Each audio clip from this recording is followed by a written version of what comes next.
for it. Cool. Okay, well, welcome to you all. It's a pleasure to see you all.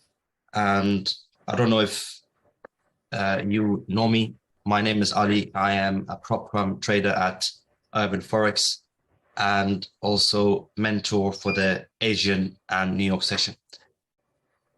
The whole idea of this program is to bridge that gap between yourself and Naveen. So Naveen has mentored me directly, and there surely is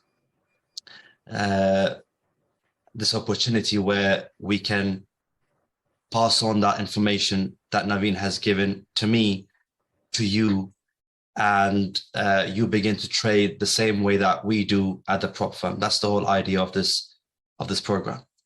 At the same time, of course, you all would have done the courses at Urban Forex, and you would still have, you're bound to have some questions, concerns, or just uncertainties on how to apply certain things. All that will be tackled in this program.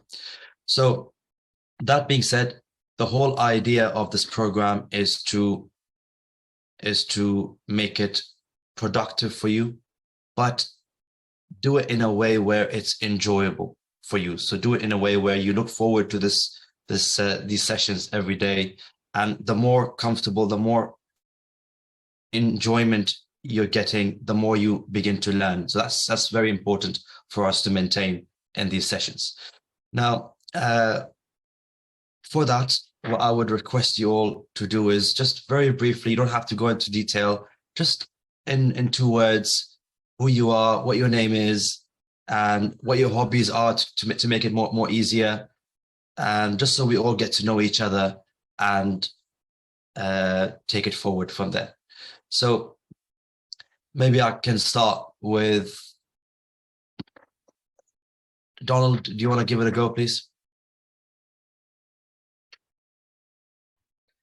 Yeah, so Donald Smith, live in Utah, married, 43 years old, 2 kids. I've got a kid that turns 9 today, actually, and a 25-year-old daughter as well.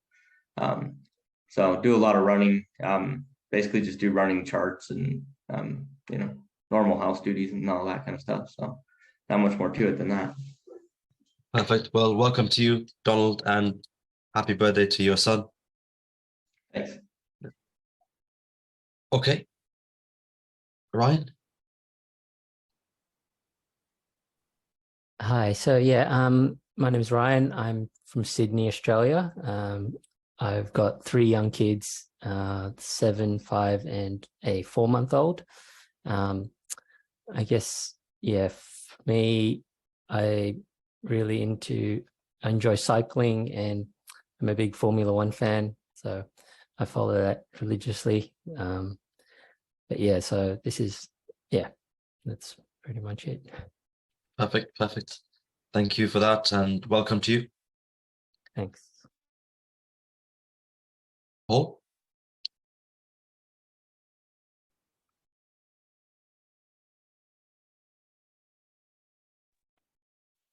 Hi everyone, my name is Paul from Kenya, Nairobi, and let me say that I've been trading for the last 4 years. I'm very happy to have joined this unicorn program. It has been my desire to join, so I feel so much happy, because with Ali, I know that we learn a lot. Thank you. Thank you, Paul, and welcome to you. Abdul Qadir?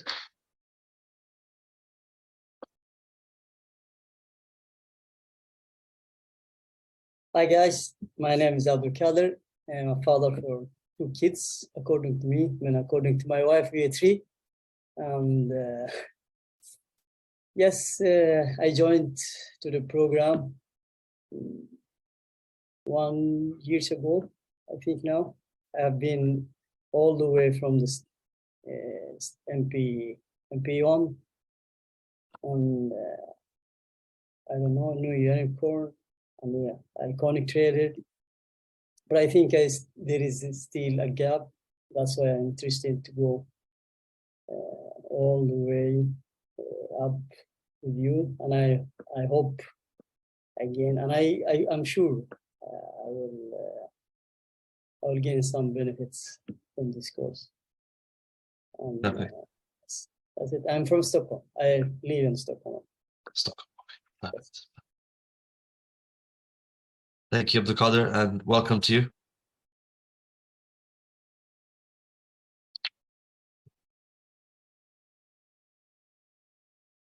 Ian? Hi, I am Ion from Romania, in Bucharest. I stay 50 years old, 2 kids. And now I attend the UMP for the second time. I did it once in January with Lucas, now with Ali. And my intention is to fix that knowledge and remember it and yeah, apply on the actual charts now. Perfect. Jon, and welcome to, is it right, Jon? Ion. Jon. Simple. I'll work on it. Jon. Yeah. It's very difficult for English people. Yeah. Well, Sometimes I am said I own. okay. Ion. Jon. Okay. Thank you. Jon, thank you and welcome to you. Okay, and John? Okay, hi everyone. So my name is John. I'm from Sydney in Australia. Married with 3 kids. Currently working IT. Feel like the industry is moving a bit too quick. I got to constantly study to basically keep up with the technology changes, and just it's a bit difficult to find time with the 3 kids. So, you know, I've been always looking to basically try and find something else that I can do as something like an income to financially support me and my family. And my friend Ryan there, he got me, he sent me a video from Naveen, had a look. And it really clicked well with you know, where I want to be and where I want to, you know, be you know, in the distant future. So started the you know, the MPA courses and ITP, and here I am doing the unicorn, hoping I can get something positive out of this program. Yeah, I was gonna say that you both are in Sydney and you both can get to know each other more, but you know each other, so that's good. Yeah, we went to university together, so yeah. Oh, nice. Well, thank you, John, and welcome to you. Thank you. James? Hi everyone. I'm married, got 2 kids from India.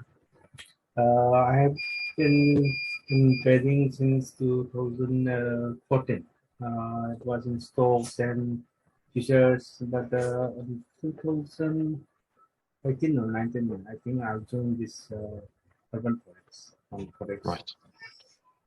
But didn't get how to apply this properly. I think I will solve this for this. Yep. Perfect. Thank you, James, and welcome to you. I think I've covered everyone here. So let's begin. Well, first of all, thank you for introducing yourselves, and it really helps to get to know each other. The one thing I would request is please leave your videos on all the time, whether you're talking today or not, whether you're in say so-and-so team, which I'll talk about now, but leave your videos on so at least I can gauge, say, if you're with me so far, if you're falling behind, if you're confused. Believe me, I've begun to to gauge that by looking at your faces. So I'd appreciate that. And the whole idea of this is the first week. So this is for 2 weeks. The first week, thank you, Abdul Qadir. For the first week, it's more educational, and second week it's more practical. So during the first week, we will have a session for 2 hours, and then the second week it will be slightly longer, maybe around 2 hours, 20 minutes, 2 hours, 30 minutes, just so because it's the second week when you all will begin to apply the information on the charts, and you all will be talking to me on the and then explaining your setups on the charts, and then I would hear the way you are analyzing it based on what you've learned, and then we'll tweak it piece by piece in a way that all the steps that you need to say follow and maintain will come just naturally the more we do it on the charts. However, that requires a bit more time than the first week, where it's only me talking and then showing you concepts. So we will start the same time, same as today. However, it will be slightly longer, but the maximum 2 hours and a half, that'll be the max. So that being said, these sessions are recorded, and they will be, so once the 2 weeks ends, they'll be available for you to access for the next month after that 2 weeks, for the whole month. And then after that 1 month will be taken off, and you won't be able to access it. So you'll have enough time to rewatch this as much as you like. However, the whole idea is to be in the sessions, live in the sessions. This is where we can talk. This is where we can solve all the concerns, all the problems that you all may have. Recordings are only there to just go back and reconfirm a point that you may have missed, or rewatch, say, parts of the session that you think you need to rewatch, and so on. So it's very important to be in the session and interact in the session. What I would also request is, please do talk back to me, so at least it's a two-way conversation, and that way it becomes more enjoyable. At the same time, I'd be able to gauge, are you with me, are you not? Even if you say yes, no, maybe, whatever you'd like to say, just please do maintain that conversation back to me. Okay, now what else? So we'll split you into 2 teams, Team A and Team B.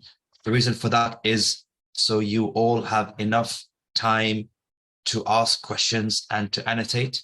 So let's say, for example, if today is Team A's turn, then Team A will have access to their mic and annotation. They can ask using their mic, they can annotate and ask their questions, and then Team B would be on the chat. However, the following day, it'd be Team B using their mic and annotation, and Team A on the chat, and so on. Okay, so to split you into 2 teams, we've got John, James, Thomas, who's not here at the moment, Theo, who's not here at the moment, and Nicholas. You're in Team A. And we've got, I'm just thinking, majority of Team A are not here today, at least not here yet. So maybe I'll just reshuffle it a bit. So delete what I said. Let's start again. John, James, Ryan, Abdul Qadir, and Young. You're in Team A.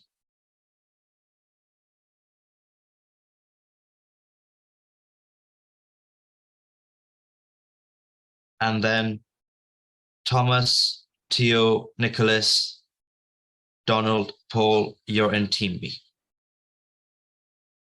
Is that good?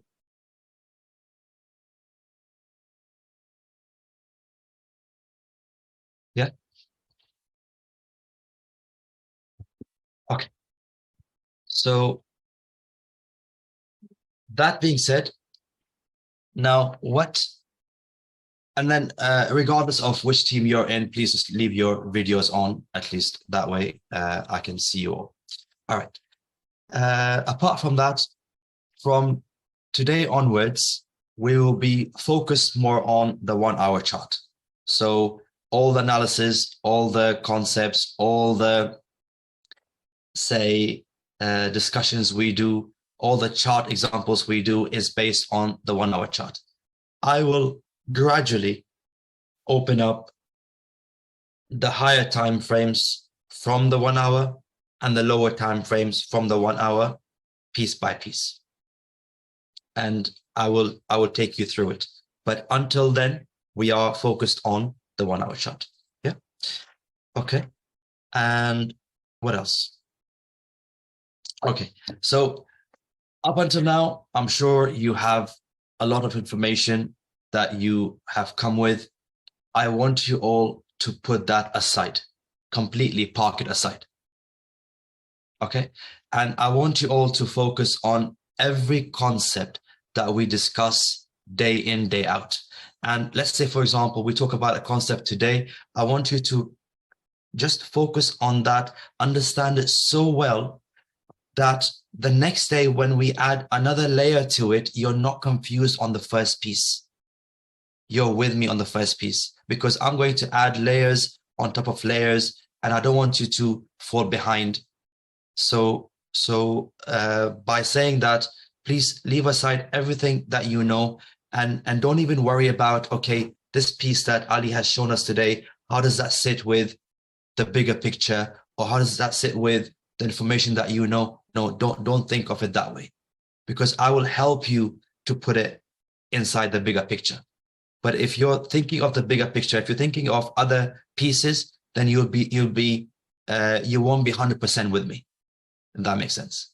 Yeah. So please focus on the pieces that I show you, and then I'll open things up as we go. Okay. All right. Now, hello. Hello. How are you? Hello, Hello. Good to see you. What's your name? Ivana. Joanna. Lovely name. Nice to see you. Okay. Good. Bye.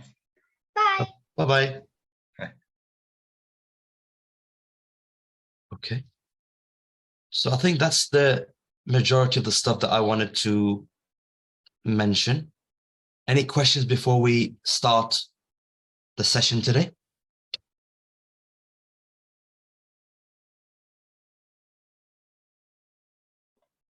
No question from my side. Okay. Okay. Actually, Ali, just want to know, so you're a full-time trader at Urban Forex, is that right? Yes. So you guys handle like investor funds, and you bring a return every year, and you guys have a full team that does this day in, day out, is that correct? Yes, so Urban Forex has got a fund, and we trade those funds. And yes, we do that on a daily basis. And of course, I've got the mentorship as well on a daily basis. So have to juggle between the two. Okay, all right, fair enough. Okay, so let's begin.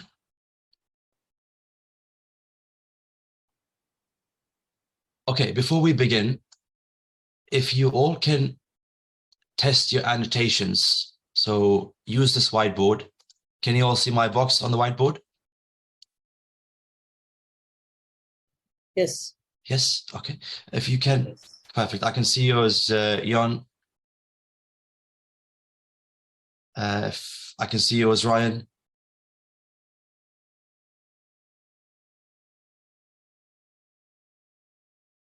Paul, I can see yours. Donald. John. How would we do that? Abdulkader, are you using a web-based or are you using an application for Zoom? Yeah. I don't know. I'm not still expert. Not sure. Okay. Okay. Are you using Windows or Mac? Not Windows. I'm using Windows, right? no. No, Oh. I don't have Windows. It's Mac. Or is it Mac? Okay. If it's Mac, then is anyone else using Mac at the moment? Yep. Yeah. John, where do you see your options on the Mac for? Okay, so on the very, very top, it says your viewing unicorn host screen. Yeah. On the right of it is a view options. There's Yeah. a little arrow, click on the arrow Yeah. and go down to annotate. Annotate, And then yeah. you have a little bar. Yes. And if you click on the little wavy icon, there you go, got it. Got it. Perfect. Perfect. That's great. Thanks, John. 10 years of IT support there. Good, good. And James, you're good? Perfect, perfect. So I think you all are good then, right? Yeah. Okay, okay. Let's now begin.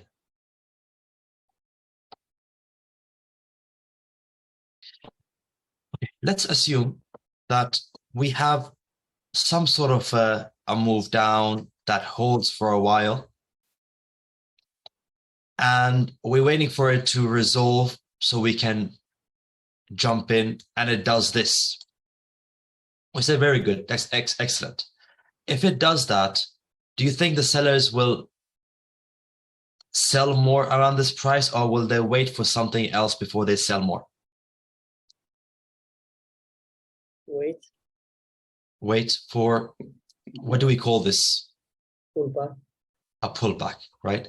A pullback or some sort of a discount so they can put in bigger positions and sell it back. So a pullback comes in. Hello, is that Theo? Yes, I'm sorry. Hi. I'm late. Hi, Theo. No worries. How you doing? I'm good. Good, good. Theo, we've just started just now. It was more of an intro earlier, so it's all recorded, okay. But we just started, and I think you've just come at the right time. Oh, okay. Okay. All right.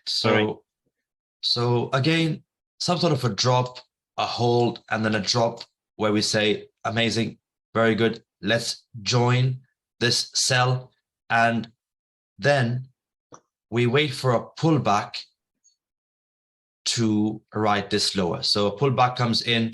Let's say we all jump in to the sells. Don't worry about how do we enter it yet, just as a concept for now. And it begins to go lower and lower and lower. Yeah. So we say, okay, very good. It's performed. Let's wait for another pullback to come in so we can sell it again. It comes in and it goes lower and lower and lower. Fast forward, pullbacks, fast forward, pullbacks, fast forward, pullbacks. The normal stuff that you all know at this stage. Now, when it comes to selling early on, we generally don't have any problem selling it early on because it's still fresh and new. But the lower it goes, the more strict we become on our risk management, because we know prices have been going on for a while. You all with me so far? Yeah. Now, if it goes on for a while, what do we call this move? What do we term it? Any ideas? A trend? A trend, but then what's happening to this trend the lower it goes? Overextended. Overextended, yes. Yes. This trend we say is is overextended. Now, this trend, like I said, we're happy to sell early on, but the lower it goes, the more overextended it becomes, the more concerned we are that what if at any point this happens, correct? We are worried about the opposite party to come in and then our sales fail. So what generally happens is, although we are, let's say, overextended, then when a pullback comes in, we say, I don't know if I should sell it, if I should not. If I sell it, I want it to perform. I want it to keep on going lower and lower, right? So around these areas, the lower it goes, the more we are either very concerned and we take a very quick in and out trade, or we are completely on the sidelines. We say, I don't want to touch it the lower it goes. I want to be on the sidelines waiting for something to happen. And I'll talk about that in a minute, right? So the lower it goes, the more concerns we have. Some of us, depending on our nature, how aggressive traders are, you see people getting involved, but then they know it's a riskier trade. So they're either on their toes, quick in and out. Either that's their approach, or they're completely on the sidelines. They say, I was happy to sell early on. I don't want to sell when it's overextended. Yeah. So either way, people who are taking risks and going quick in and out or on the sidelines, they're waiting for something to happen over here before they begin to get involved again on the sell side. Yeah. So that's something we will talk about in a minute. Now, don't worry about, is this a downtrend? In this case, I've spoken to you as a downtrend, right? But that's not the whole point. The whole point is, when you have a move down, and that move down is going, and it's overextended, how do we stop it? How does that overextendedness stop? So for the next phase to come in. Okay, we'll talk about that piece by piece. So far, so good, everyone? You all are with me? Yeah. Yes. Yeah. Yes. Okay. Okay. So let's keep this thought in mind.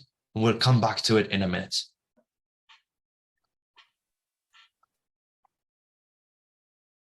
So, similar example where you have that drop and you're waiting for a pullback. Now, if I was to ask you, what do you normally think the job of a pullback is? What does it need to do next? Any ideas? A lower low in this case. Excellent, excellent. The purpose of the pullback, or the job of the pullback, is to say, okay, if it performs well, that means it goes down and creates a lower low, which goes below the previous low. That's the whole idea. Yeah. Okay. Now, if this happens, if you see that pullback comes in and it performs, it goes below the previous low. Can I ask you, can you use your annotation and tell me, who do you think is the guy who started it? Who is the guy who is responsible for this move down?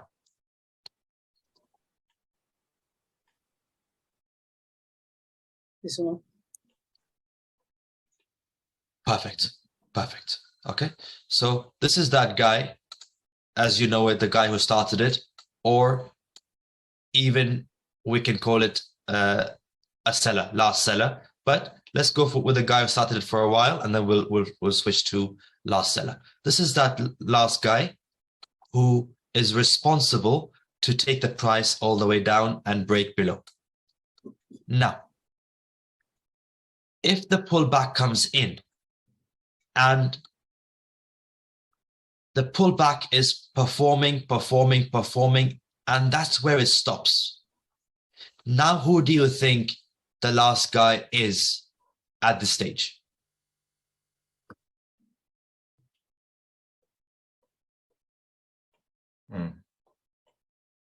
Perfect. Is there any confusion on that? This is very important. Is there any confusion on this?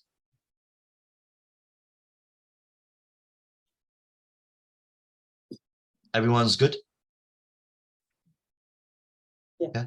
Even if you unmute and talk back to me, that's fine. Just so I know you all are good. Yeah.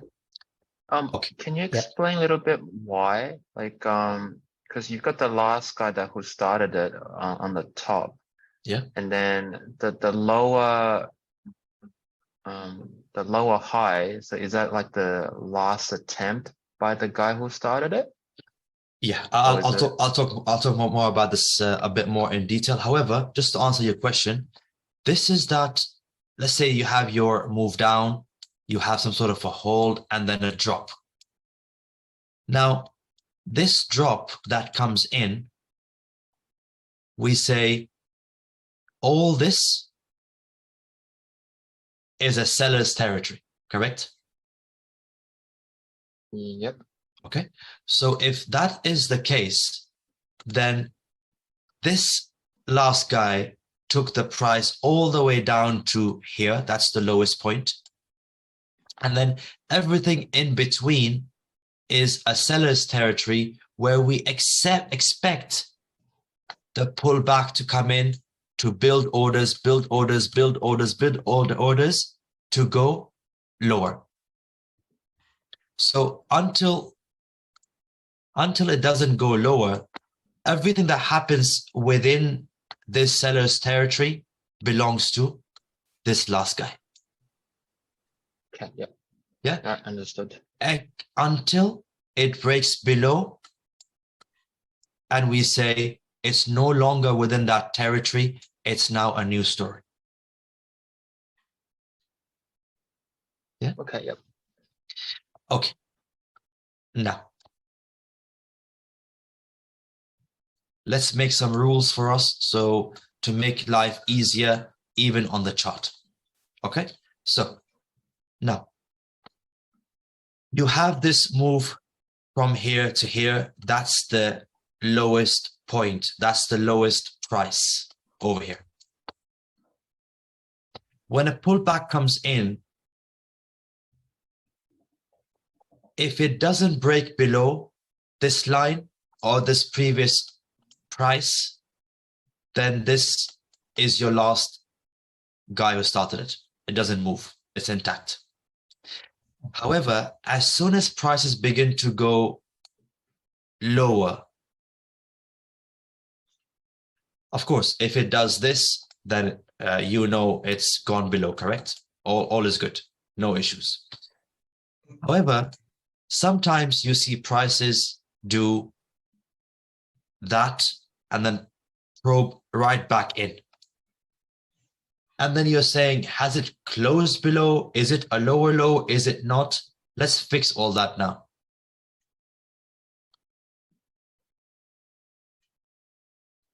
If prices begin to go down and they come out of this lowest point and they close as a body, even if they go right back in, if they close as a body and they go right back in, we say there is a lower low, which means that this is no longer the last guy. This is the last guy. Yeah. However, if prices come below the price, the previous low, and it goes right back in as a wick or as a tail and never closes as a body, even tiny bit, we say there is no lower low. This is not the last guy. This still is the last guy.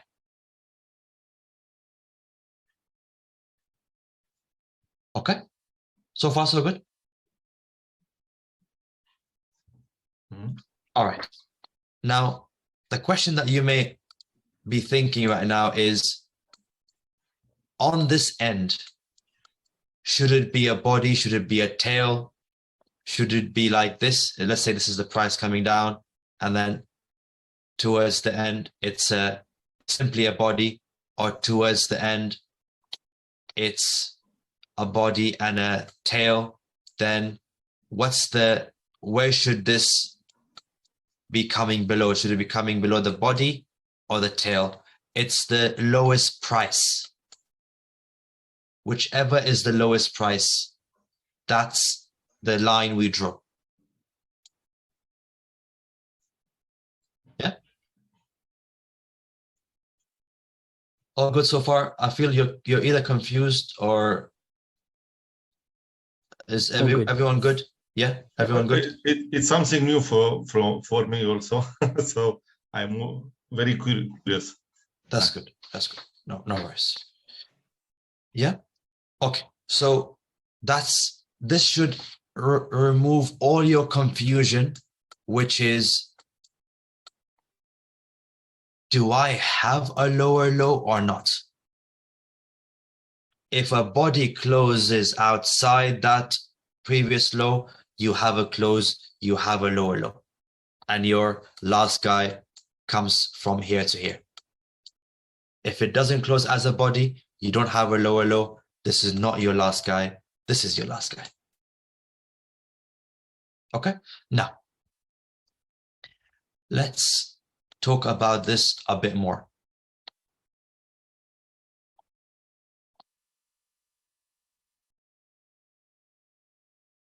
Drop happens, pullback comes in, and the pullback begins to do that.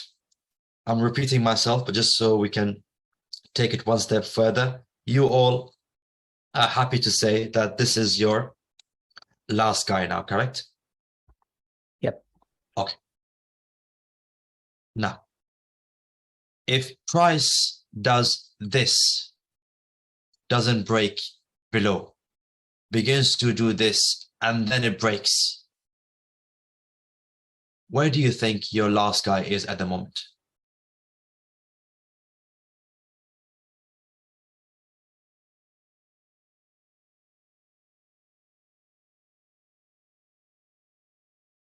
Yes, your last guy moves from here to here, not here. Why? Because this never had the power to break through. It's only this that had the power to break through. So this is your last seller and not this. Okay? Now, why is this important? I will talk about it in a minute. Why is it important to identify the right last guy? It's extremely important, and I'll explain it in a minute.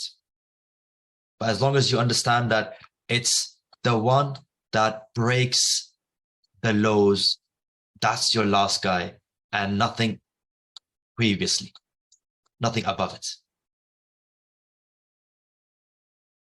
Even if you have this, even if you have prices come like that, hold, and then it drops, this is not your last guy, this is your last guy.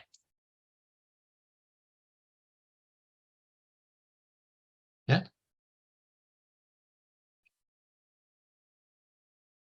Okay. Any questions at this stage? The one who break the higher high or lower low is the ours guys. Yes. Yes. What if it's just, say, like one small candle here, and then it goes? Yeah, still. Okay. Yeah. Okay.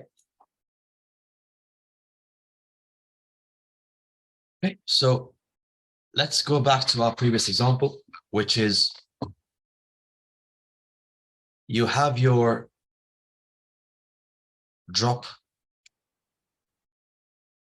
and you have a pullback coming in. So far, this is that last guy, or let's begin to call it last seller. This is the last seller. And a pullback comes in. As soon as it begins to perform and go lower, we say we can move our last seller to here. Another pullback comes in. Same thing. Performs, we say we can move our last seller to here. Now, like we said earlier, the earlier the sells, the happier we are to sell. But the more it goes overextended, the more our risk management hat is on, and then we are more concerned, or we are on the sidelines. But these all are sellers performing. Okay.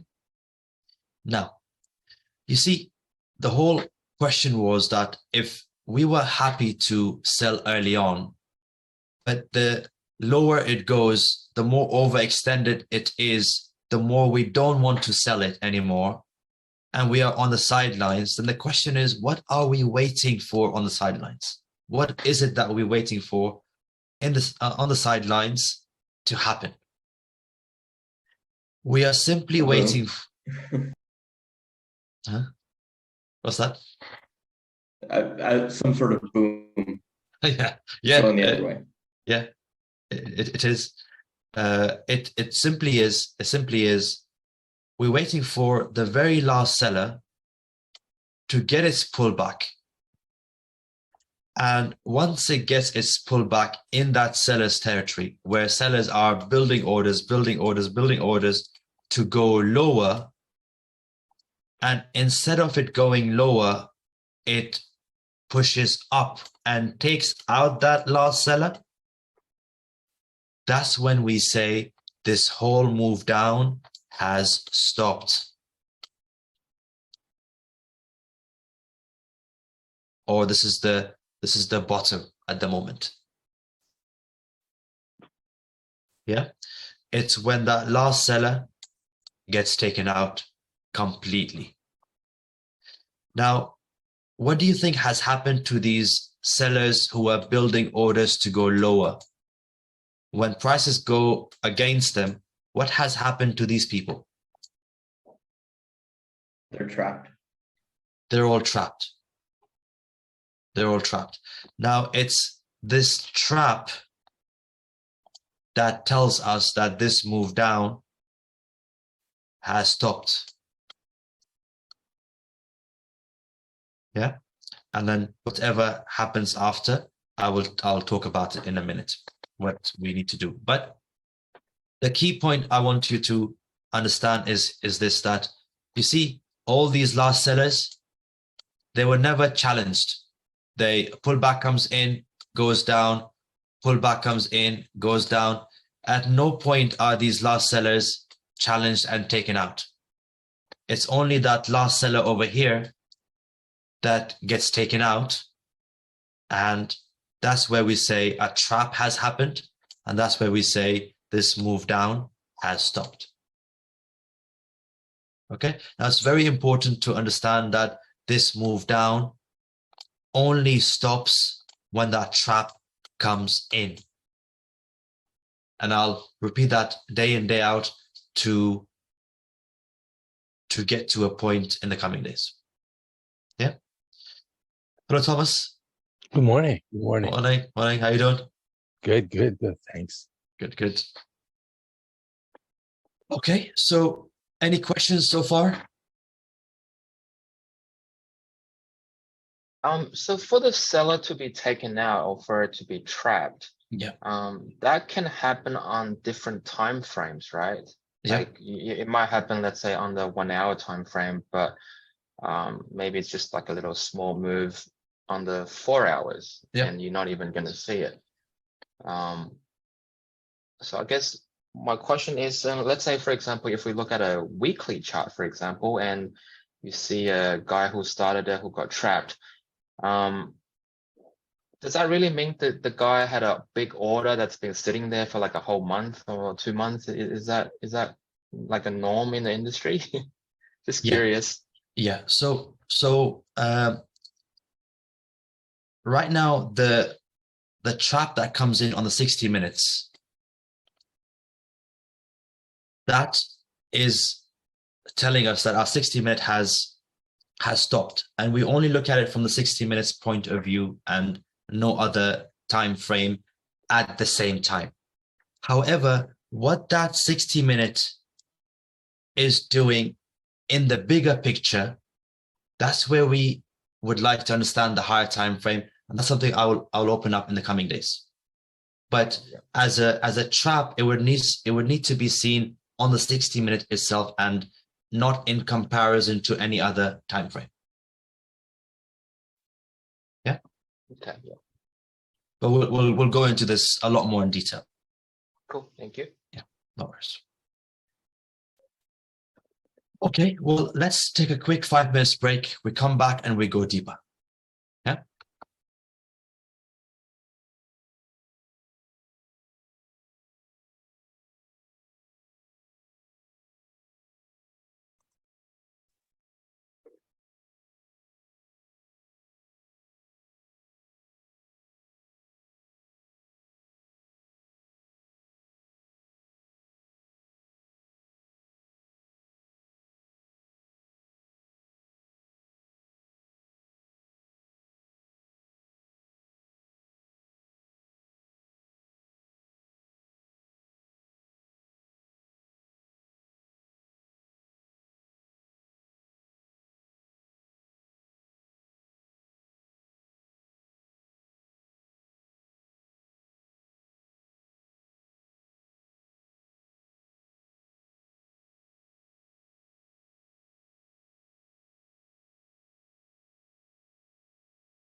Shall we begin?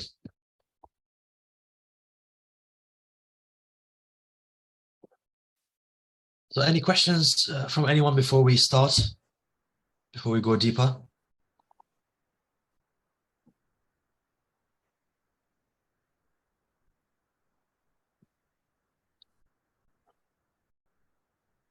Oh, Tio, it's for 2 hours. So it's been almost an hour we started, and another hour. That's how long generally the sessions are for 2 hours for this week. And then next week it will be slightly more, maybe 2 hours, 20 minutes, 2 hours, 30 minutes, roughly. But yeah, it's between 2 hours and 2 hours and a half.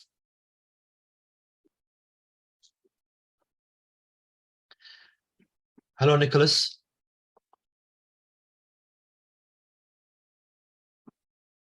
Hey, how you doing, Ali? Can you hear me? Good, good. Yes, I can. Good. How are you? Good. For some reason, I thought this started. I started at 8 a.m. New York time. I must be incorrect. No, no worries, no worries. It's all recorded, so you can catch up for sure.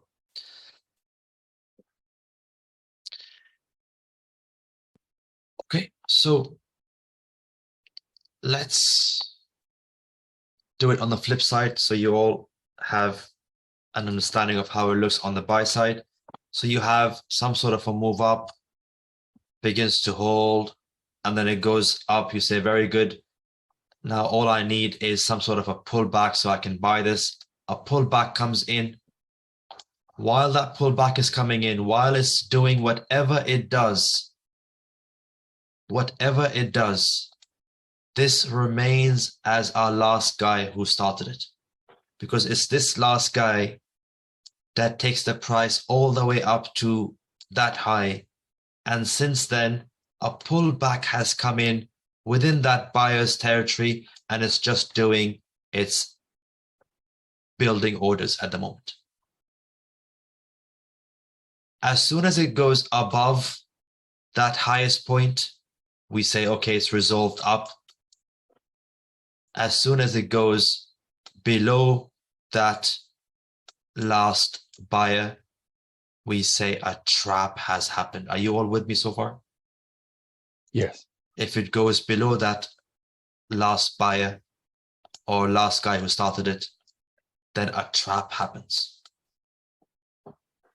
Okay, so at this stage, we say, okay, a pullback is coming in, and pullback begins to perform. So very good. Now we can move our last guy who started it from here to here. Let's call it buyers instead of last guy who started it. Yeah. And then another pullback comes in and we buy again, and it performs. Pullback comes in, buy again. Pullback comes in, buy again. Pullback comes in, buy again. Okay. And this is the pullback that we are currently dealing with. Now, all these buyers, we say we are happy to buy early on, but the more it becomes overextended, the more we begin to get concerned. And this is where our risk management comes in, where we either quickly buy and come out a very quick in and out, or we say we are waiting on the sidelines to see what happens next. We don't want to be involved and take unnecessary risk. Yeah, that all depends on how each one of you is in terms of, are you aggressive, are you not?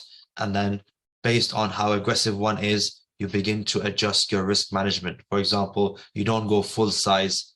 You don't trade 1% on your trade. You trade 0.5%, or you trade 0.25 of that 1%. So there are ways to say readjust your risk management if you're going a bit more aggressive. We'll talk about that a lot more in detail. But whatever the case is, whether you are involved and you're worried, or you're on the sideline you're simply waiting for something to happen. And what that something is, it's nothing else but when your last buyer is getting a pullback and building orders to go and fly. Instead of that happening, when it begins to crash down and it takes out your last buyer, you say all these people who are building orders to go higher, they are trapped and the sellers are here. Yeah. One thing to keep in mind is that when you're looking at how your buyer is taken out, it needs to be a significant break. None of those, poking below the last buyer or closing as a body. No, that's all for this bit or this bit or this bit or this bit or that bit. When it comes to breaking the last buyer, it needs to be a significant break. So let's do this again properly. You know how we said you have your move up, you have a pullback. And then right now, this is your last buyer. And what did we say? We said, if your last buyer will only shift from here to here on this pullback, if this move goes up and it closes as a body above that previous high, correct? Yes. Yes? Okay. Now, if that is the rule for knowing if it's a higher high and we can move our buyer from here to here, all we need is a close as a body outside that previous high. But when it comes to, and if say we remove all this, and that's your pullback coming in right now, when it comes to knowing if this last buyer is taken out, let's say you have your pullback and your orders are building to go higher, it doesn't go higher, it drops below, and it's looking to take out that last buyer. It's not one of those where we say, just give me a probe or give me a close outside this last buyer. No, it needs to be a proper break of this last buyer. That's when you can confirm that your sellers are here or your sellers are here. It needs to be a significant takeout.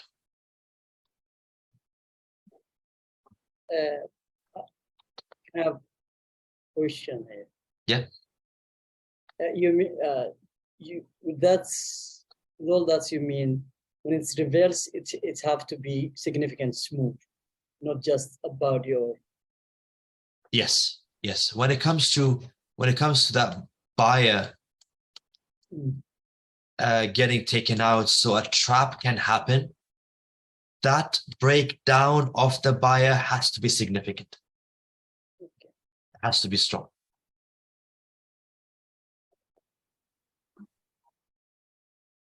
Okay.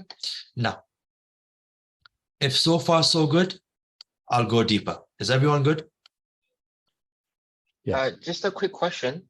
Yes. Oh, sorry, you go first. You want to go first? Yeah. Okay. This significant break, I think it's also subjective, depending on what we see, each of us. So No, we'll talk about this on the charts. So nothing should be subjective anymore. Okay. Thank you. No worries. Okay. I've got a question, and it's a bit of a silly one. So every time when we talk about buyers and sellers, are we specifically talking about the big boys, or we're just talking about everybody, like including like retail traders as well? Let's say, for example, you have a buyer who started it, the guy who started it, and then when he gets taken out by a seller, a strong seller, a big boy, Yeah. Are we talking about like two big entities, like two big boys, like fighting with each other at the moment? Is that how we interpret it? Yeah, yeah. I think your questions are really good.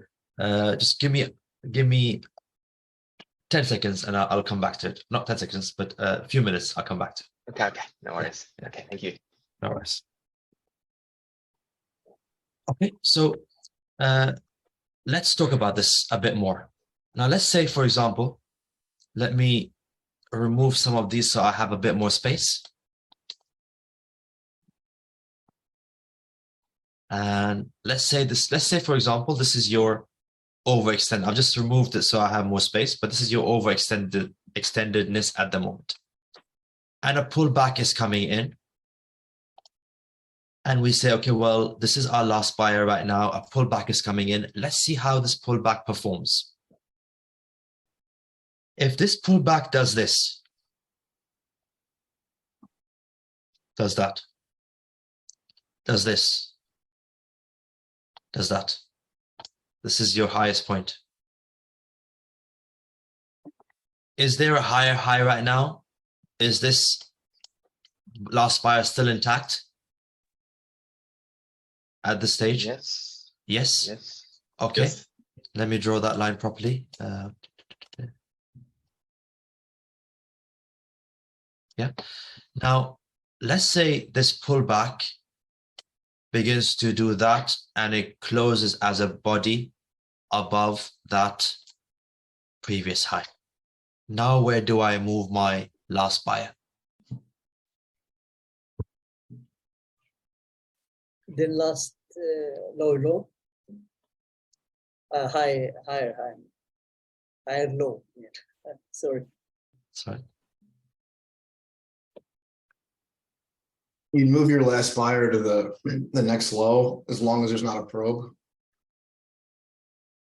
Okay, where is it? If you use your annotation, where do you think that is? Sorry, sorry, looking for the annotation button. It's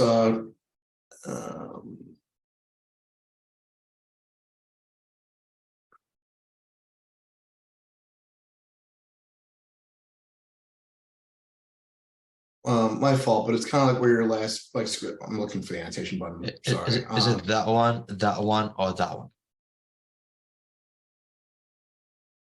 Well, neither number 3 is going to show up on the big boy time frame. So if we're looking at the trading time frame here, it'd be number 3. But if this is the big boy time frame, it'd be number 1. Okay. Okay. So if you leave aside the whole big boy trading time frame for now, just for now, and think of it this way, and always think of it based on the chart that you're looking at. This concept applies to any time frame, but this is your 60 minutes, like we said earlier. 60 minutes is the time frame that we focus on from here on until I open up. How does that 60 minutes sit within the higher time frame? How does that 60 minutes sit on the lower time frame? I'll do it piece by piece.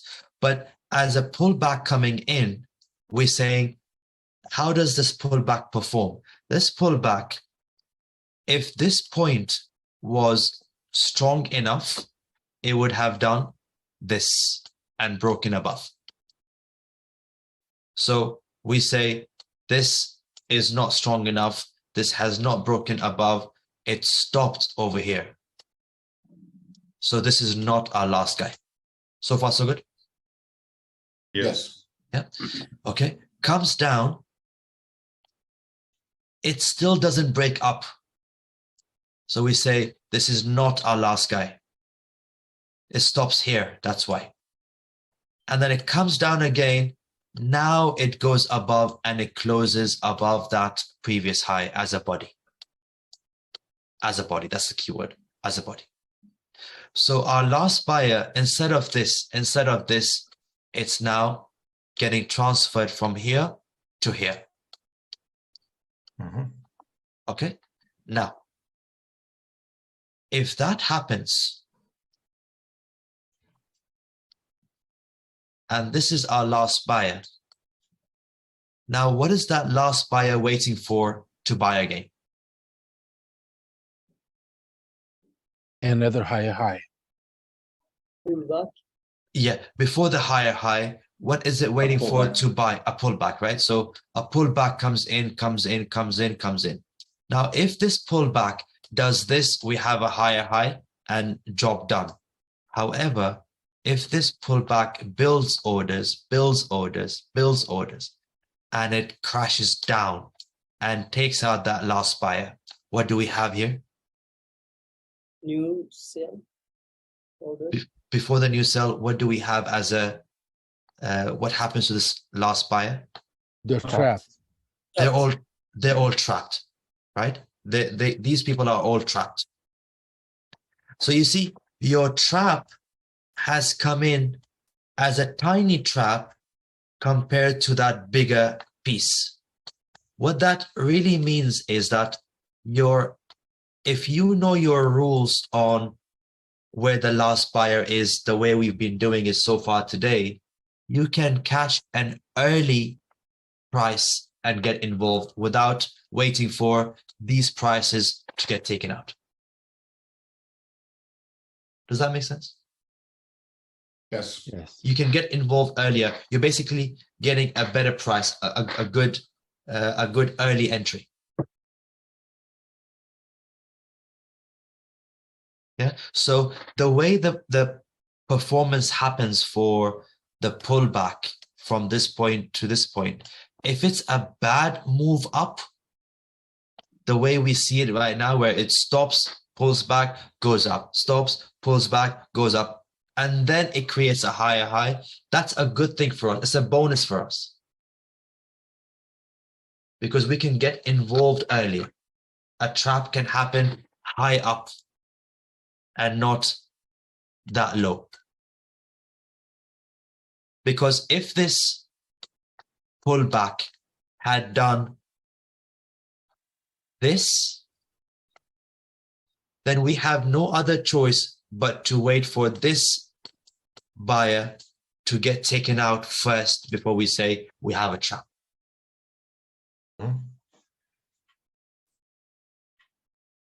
Yeah.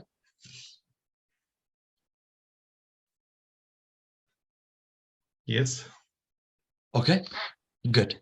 So that being said, let's talk about the whole trap again. So what we're saying simply is that if this is our last buyer, a pullback comes in, builds orders, and it doesn't fly up, it crashes down and crashes down significantly.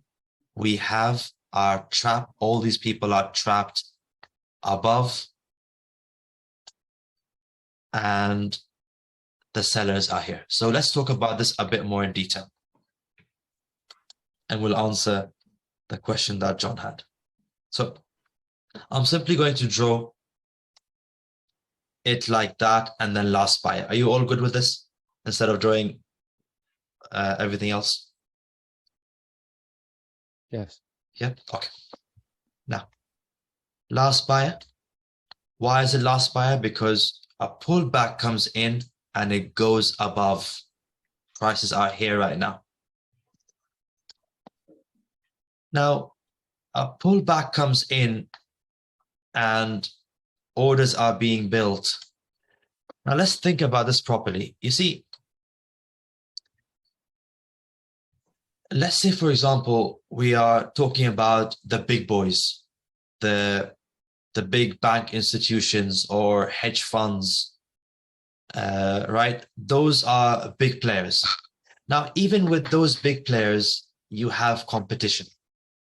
You know how, for example, within the retail traders, you have competition. You have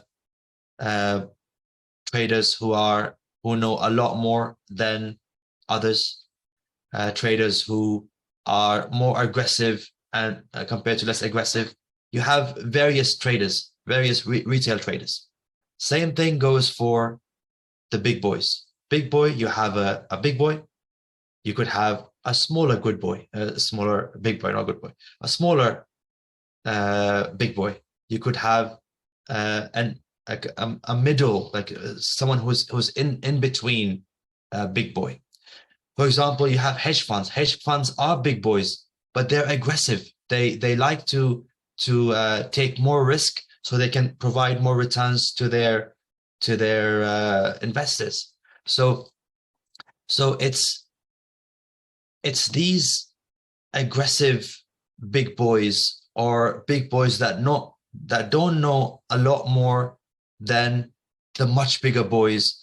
They are building orders, and they can of course move the market, but they're building orders, and they say, I know it's overextended, but I want to buy, and if I buy, I will make money. But if I don't buy and it crashes on me, then I'll do something else. But you see how even in the bigger boys, there is an environment, there is a competition, there are various, say, aggression, there's risk takers, there's risk averse. It's just like how you have in the retail traders. Okay, so let's take this as a hedge fund right now. For example, a hedge fund is building orders, knowing that this is overextended, they shouldn't buy, but they still build orders to squeeze in a very quick buy before it crashes down. And let's say they build orders over here, they're buying. Instead of launching, it just crashes down. Now, just a very quick piece where we say, when it comes to retail traders, we have stop losses. We say we'll put a stop loss and we buy from here. If it doesn't go up, we'll get stopped out. The big boys, the hedge funds, they don't have stop losses. They have deep pockets, right? And if they're buying from here and prices crash down, what really happens is that all their buy positions are running in a loss. Now they're running in a loss, but it's not a loss yet. It's simply an open loss, an unrealized loss. It only becomes a loss when they book it, when they close their positions. But until they don't close their positions, it's a running loss. So what they do is they let their positions running as a loss. And then as soon as prices begin to come back up, all these losses get eaten up when it's going up, and they begin to close their positions at break even to remove those losses. That's what the buyers do. Now, let's look at it from the seller's point of view. If this last buyer gets taken out, and it gets taken out significantly, sellers are saying, very good, we managed to break through this, everything looks good, we want to keep on selling this. Now, do you think more sellers will jump in at this price, or will they want some sort of a discount or a pullback? Discount. The discount. Right. So yeah, so that discount or that pullback, when it comes back in for the sellers to hit it again, that's an opportunity for these buyers to close their trades, because they know it's no longer a buy, it's a seller coming in right now. So they come out of their buy positions. That puts more pressure on the sellers, right? Sellers are already looking at this as a sell, so there's already a selling pressure, and more market participants come in and look to sell this because they all love this big drop and a takeout of this last buyer. This point here, from that trap area, becomes our release point, where you see prices will drop down and drop down hard from that trap area. So these these sellers that begin to sell, they will use those buy positions to sell from. And we'll talk about that a lot more in detail. Yeah? Yep. Okay, so this becomes our release point. Why we say release? Because it's a point where you see big, huge pressure on the sell side, because now the whole world sees it as a sell and not a buy anymore. Okay, now one thing I don't want you to think about, I simply am taking you through a trap and how a trap happens. Don't think about why are we selling this when it's so high. Yes, it's overextended, but why are we selling this? Where is the bigger trend? Don't worry about this. It's more about you have a move up. How do we stop it? It only stops when a trap comes in. And when a trap comes in, that is what happens next, where a release needs to come in to drop further. What this piece is, I will open that up properly in the coming days. Yeah.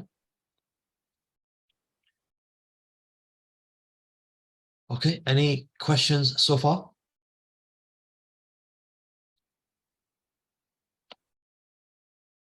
Ali, about building orders, can you explain in other words, this it's like a range, buyers and sellers are selling and buying in the same range, or someone control the market and wants a single price to buy from, or a single price or a range, a small range to sell from. Yeah. What is these building orders? Yeah. So the way I've drawn it is you have a range. It could also simply be like that and then keeps on going, or can drop that way. But let's talk about the way I've drawn it right now. What happens over here is in this buyer's territory, you begin to have a range. What a range really is that both buyers and sellers are comfortable with this price range, which is the buyer wants to buy from here, for example, from this price, and it takes it up. Seller says, I like this price, I want to sell it from here. And they keep on bouncing up and down within that price range until the buyers give up and the sellers say, I have more, I love it so much, I have more positions to that I want to fill, and it drops without the buyer being able to buy more. So basically you have an imbalance of the positions. There's more selling positions than buying positions. That's what happens. It simply shows that the sellers have come in stronger towards the end of this range. But I'll talk more about this a bit more in detail in the coming days. Okay, thank you. No worries. One question. Yeah. You are saying that there is some trap over this area and knock these buyers out. Is there any chance of going up instead of selling from there and going up again? How much chance is there? Okay. So first of all, one point to mention is that when you have, when we have a trap, when this last buyer gets taken out, then all these people above are trapped, right? Now, that's something I don't want you to compromise. That information is very important. However, tomorrow we'll talk about, okay, from that big trap area, where is it more likely to come to before it releases? Is it here? Is it here? Is it here? Is it here? We will specify an area within that bigger trap to say it's more likely to come around this area before it begins to react. However, one thing to keep in mind is that right now, all we're talking about is a trap. It's simply a setup. This is the least important for us when it comes to the bigger picture. The main piece is, what is the bigger story? And these traps sit inside that bigger story to tell you that, okay, based on the bigger story, it needs to go down. And this trap is giving us that signal to say, let's go down. Right? And I'll cover that in the coming days. However, what we're going to do is we say, we have a trap. Let's begin to make it stronger, because now when you go to your chart, you'll see traps left, right, center. You'll see them. Now, the whole idea is to take them and put them into the right story and add more layers to it and say, that, okay, our trap is only strong if it sits within the right story. And I'll cover that day after day. Yeah. Okay, so shall we have a quick look at some examples on the chart? See how they look on the chart? Sure. Yeah. Yes. Okay. Yep. Let's go to...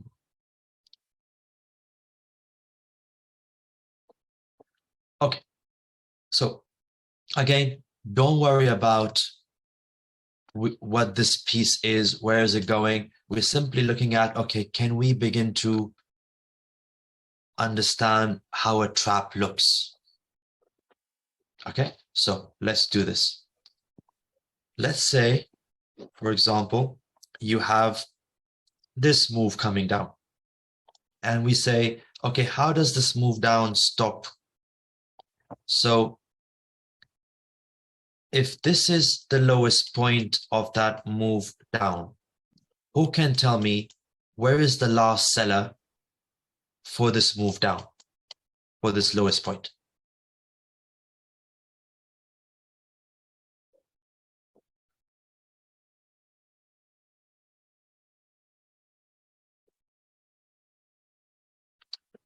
Okay, that's excellent. Now let's talk about this properly. Okay, so let's say, for example, it's coming down, down, down, and there is a low. Before we talk about this, there is a low over here. That low brings in a pullback. Does this pullback do this? No. No.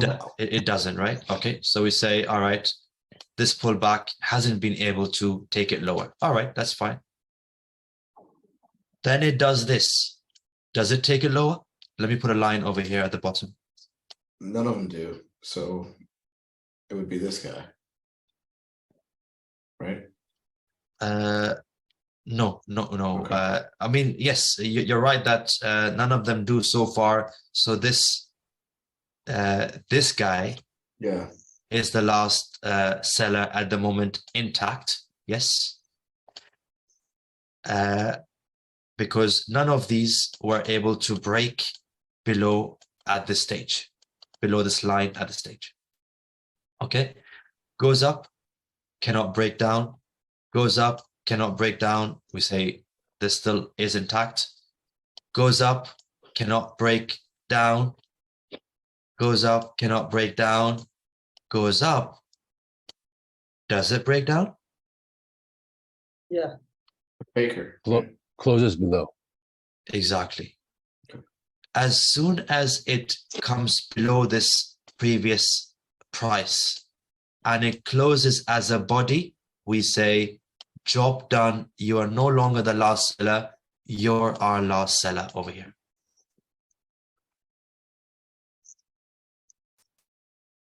Yeah. You're our last seller over here. So far, so good? Yes. Okay, so let's zoom into that last seller. What is that last seller doing? It's got a move down. This is the lowest point. Now, comes up, begins to do whatever it likes. If it does this and closes as a body, we say you're no longer the last seller. The last seller is somewhere here that pushes it down. However, if it comes up, builds orders, and completely takes out the last seller, what do we say has happened to everyone within that seller's territory? All Yep. trapped. They're trapped. They're all trapped. They're all trapped. Okay, now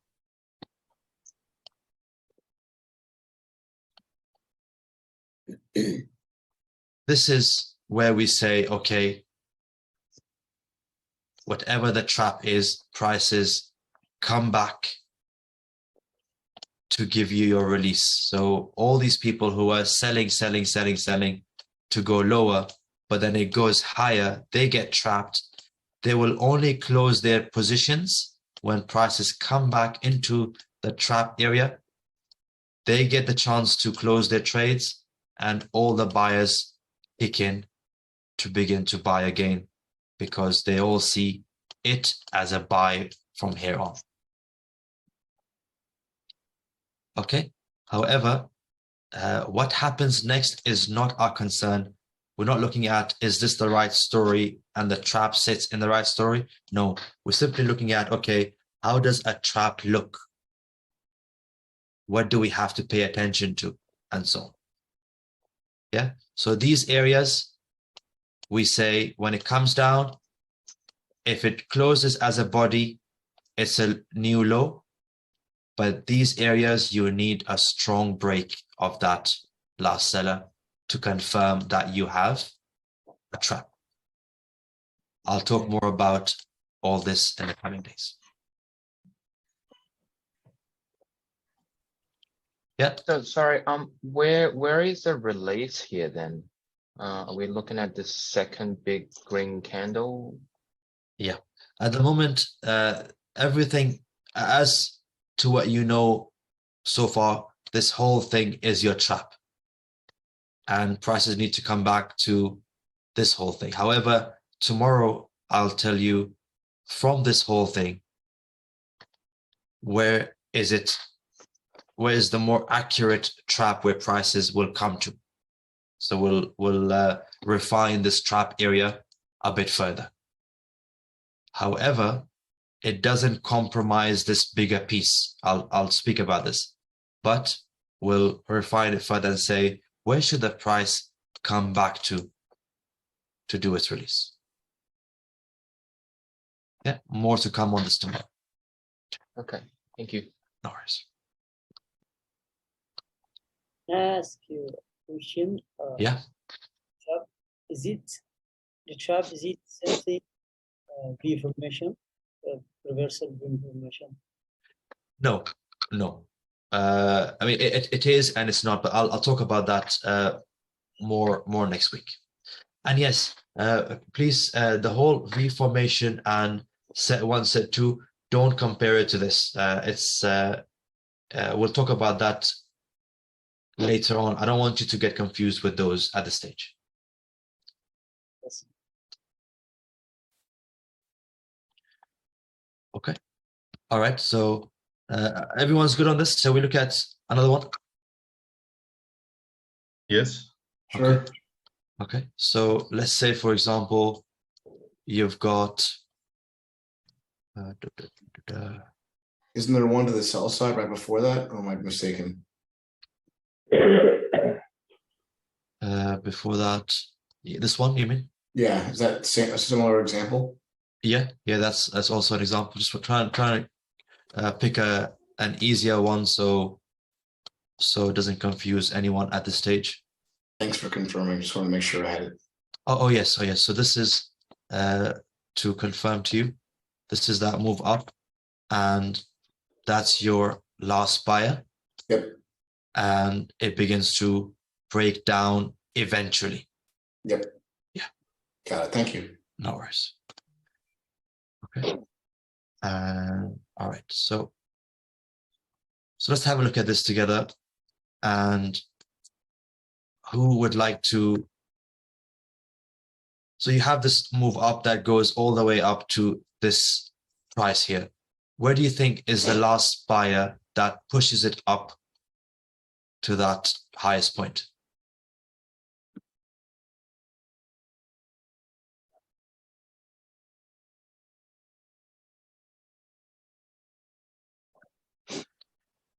That's excellent. So what's really happened is this.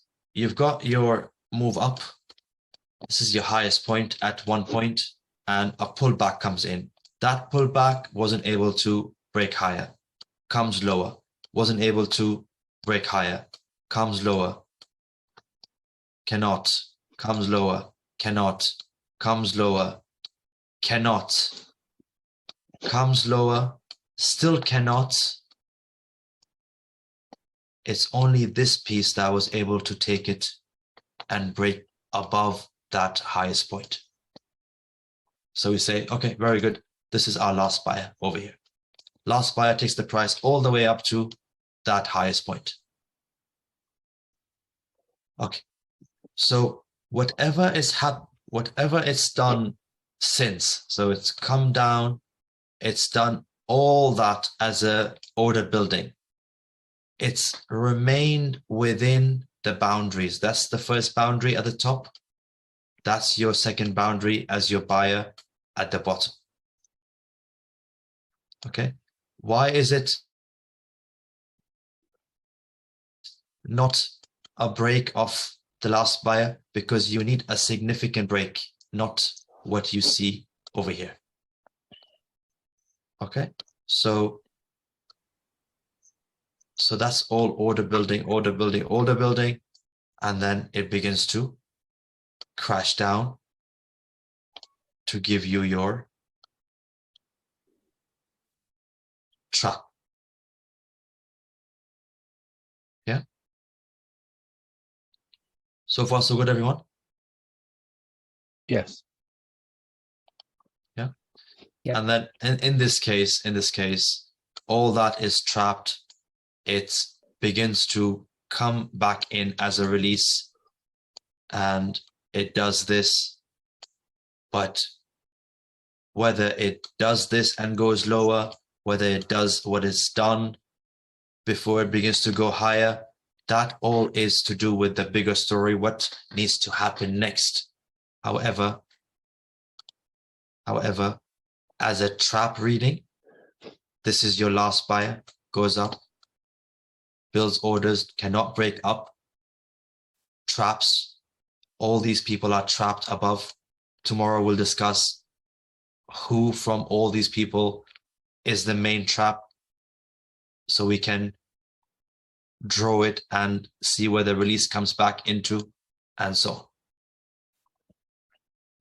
But should this do this? Should this do this and then go back up? All that I'll cover in the coming days. That's all to do with the bigger story. Right now, it's all about, can we read a trap and how a trap looks like?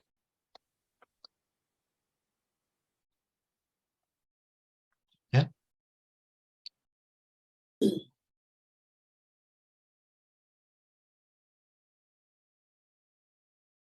Yeah, so far so good. Good. Shall we do this? Yes, but I'm a little bit confused about the release zone. Okay. Or now it is not this point, the release, because I expect the release. So we have here the last guy who started it. The release, we have buyers, at least here to be a release. If not here or here, somewhere in this zone. I expected a release. But I'll it's yeah, higher. yeah, yeah. There's a reason for that. I'll talk about that tomorrow. For sure. Okay, okay, Yeah. okay. Thank you. Tomorrow's session will remove or will answer the question that you have about this, exactly about this. Mhm. Okay, thank you.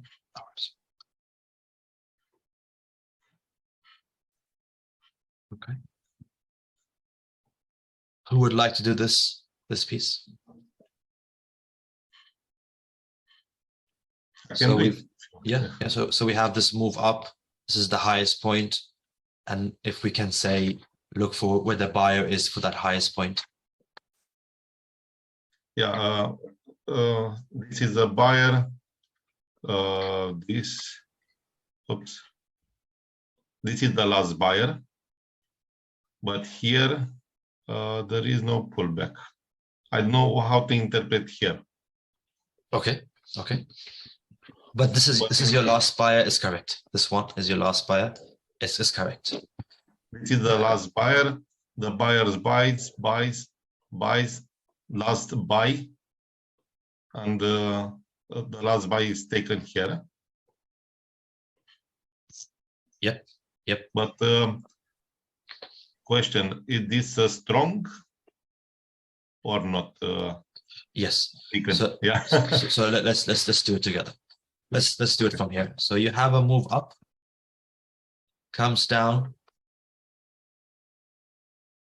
That becomes your that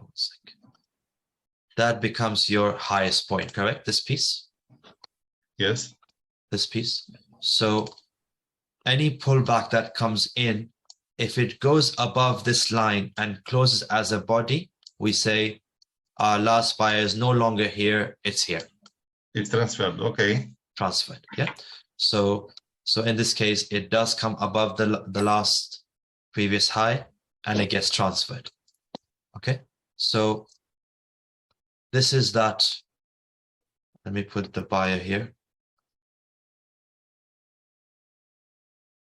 This is the buyer. Yeah, and this buyer takes the price all the way up to this price, correct? Yes.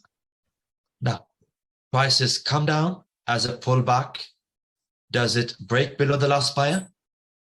No. No. No. So this is still intact.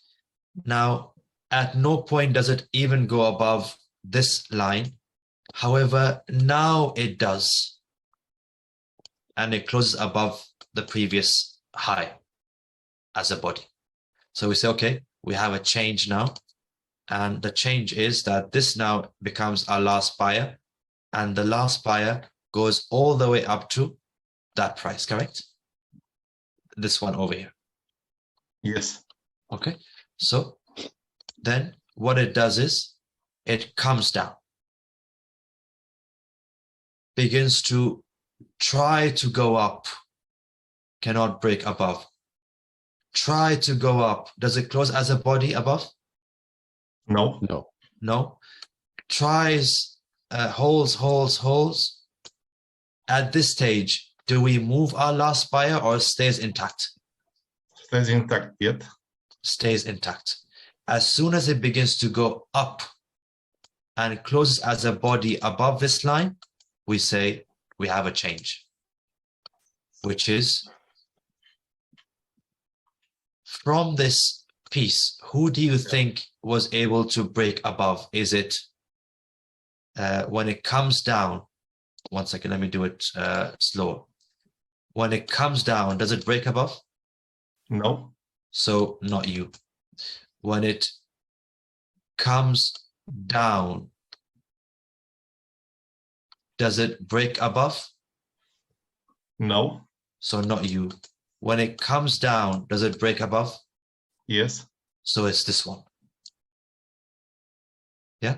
So what we do is we move our last buyer to here and we put the line all the way up and say, this is where it was able to take it up to. Yeah. Okay. Okay. And then what happens is prices, this is your last buyer, this is your highest point. it never broke above. And when it was trying to break below, it didn't do this. It simply went right back in. So we don't have a break, a significant break of that last buyer. Oh, okay. Yeah. So, but what it does is it does go above and close above.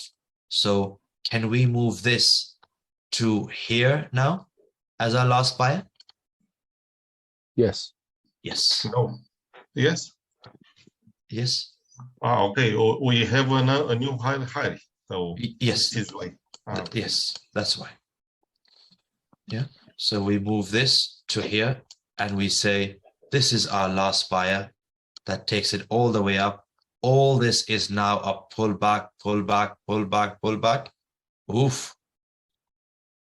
It's completely taken out that last buyer. We have a trap. We have a trap book. So we move this last guy who started it even lower, a little bit lower. So this is the highest point. So let me move this. Yeah. This is the highest point where the buyer took it all the way up. Now, this will only, as a buy move, this will only move here if it goes above that price. Okay. And it eventually, so none of these were able to go higher. Oh yes, now it goes higher.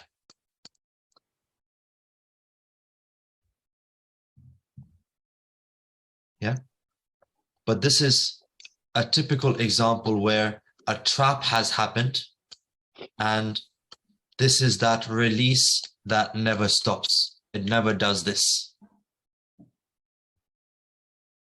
So the good thing that we're looking at this right now is to tell you that these are only traps.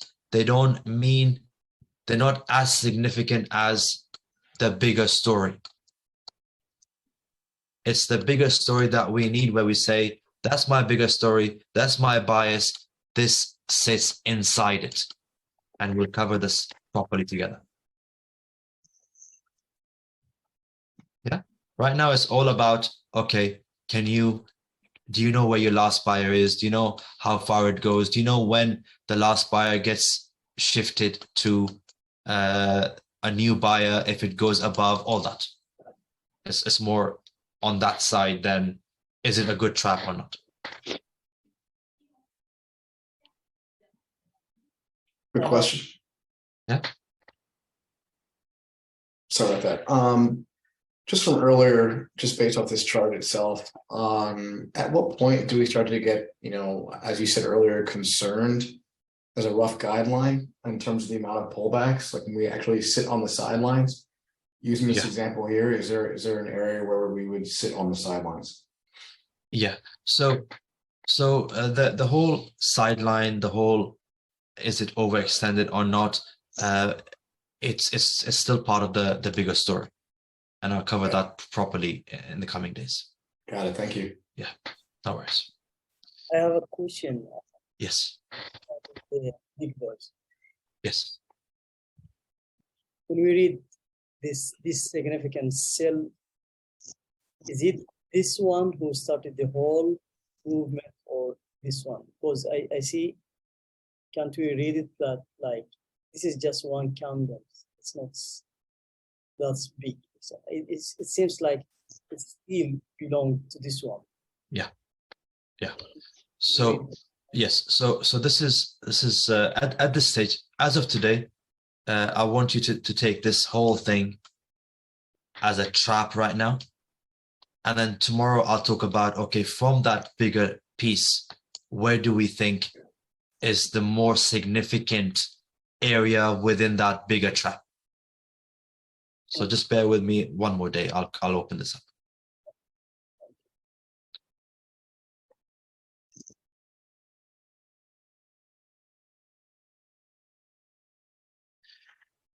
Yeah. So what I would ask you all to do is, if you have the time, well, of course, if you need to, please do rewatch the recording, especially for the ones that join a bit later. And I can understand with the whole timing thing, it's understandable. So that's fine. But if you are able to, go on the charts and just begin to see where the traps are, how they look. And because the whole purpose is that we begin to make them stronger. We would begin to make these traps stronger and say, I have traps everywhere. Which is a good one? Which is a bad one? That's the whole idea. So the more you see them, the more we can begin to, you can begin to feel more comfortable knowing what a trap is. And then that way, we can go deeper into the trap itself in the coming days. Yeah. So I'll leave you with that, and we'll go deeper tomorrow. Thank you very much for that.